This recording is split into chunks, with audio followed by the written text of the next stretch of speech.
Tatlong dahilan kung bakit tayo nagkakaroon ng flag content violation. So ang una, false information. Ito ay yung mga nagpo-post o di kaya mga nag-share ng mga fake news o yung mga misleading information na pwedeng magdulot ito ng harm or panic. Ang pangalawa, spam. Ito naman ay yung mga paulit-ulit na post or yung mga sunod-sunod na post na akala mo parang wala nang bukas.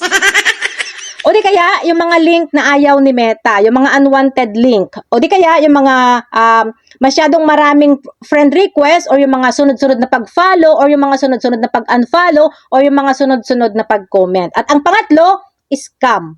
Ito ay yung nagpo-post ng mga kung ano-ano para lang mang-engganyo ng mga tao hanggang hingian na sila ng pera. Naghahanap sila ng mabiktima pagdating sa pera or manghihingi ng mga personal information. Kaya mag-ingat-ingat po tayo guys sa tatlong yan para maiwasan po natin ang pagkakaroon ng flag content violation. So meron pong dalawang paraan guys si Meta kung paano na-flag yung mga content natin. Ang una, automated system. Yung AI mismo ni Facebook guys ang nag-i-scan ng mga keywords, images, at saka behavior. At kapag may flag words o kaya pattern nakahawig ng violation, auto-flag talaga yan. At ang pangalawa naman is user reports. Kapag may post ka na hindi nagustuhan ng mga tao or sa mga ibang Facebook user, sila na mismo ang magre-report kay Meta. At kapag marami ang nag-report doon sa post mo na yon, automatic na mapupunta na yan sa review ng human moderators.